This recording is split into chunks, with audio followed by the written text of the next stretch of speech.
Good day everyone, I am Joshua P. Bulasa and I will be your guide on today's video regarding the evidences presented by the Greeks about the spherical shape of the earth. Shall we then? By around 500 BC, most ancient Greeks believed that Earth was round, not flat, but they had no idea how big the planet is until about 240 BC, when Eratosthenes devised a clever method of estimating its circumference.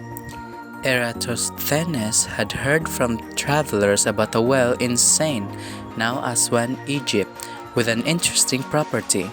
At noon on the summer solstice, the sun illuminated the entire bottom of this well, without casting any shadows, indicating that the sun was directly overhead. Eratosthenes then measured the angle of a shadow cast by a stick at noon on the summer solstice in Alexandria, and found it made an angle of about 7.2 degrees, or about 1.50 of a complete circle. He realized that if he knew the distance from Alexandria to Syene, he could easily calculate the circumference of Earth, but in those days, it was extremely difficult to determine distance with any accuracy. Some distances between cities were measured by the time it took a camel caravan to travel from one city to the other, but camels have a tendency to wander and to walk at varying speeds, so Eratosthenes hired bematists, professional surveyors trained to walk with equal length steps. They found that Syene lies about 500 stadia from Alexandria.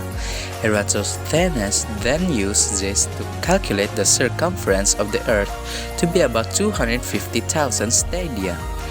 Modern scholars disagree about the length of the stadium used by Eratosthenes. Values between 500 and about 600 feet have been suggested, putting Eratosthenes' calculated circumference between about 24,000 miles and about 29,000 miles.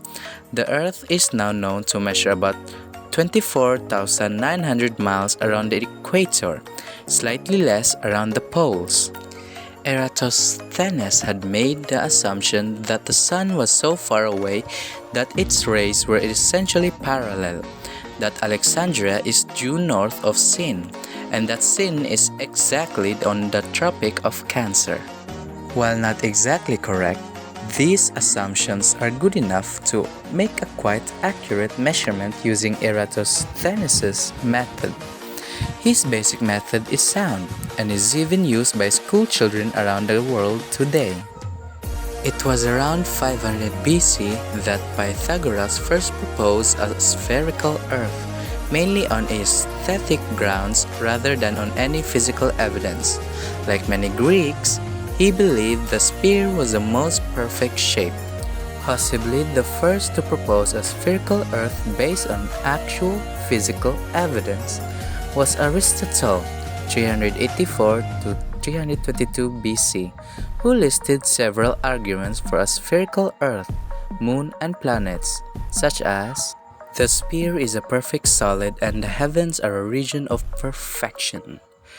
The earth's component pieces, falling naturally towards the center, would press into a round form.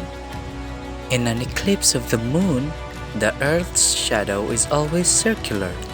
A flat disk would cast an oval shadow. Even in short travels northwards, certain stars, such as Polaris, appear higher in the sky. This mixture of dogmatic reasons and experimental common sense was typical of him, and he did much to set science on its feet. That is all for today's lesson, everyone. Have a good day and good night.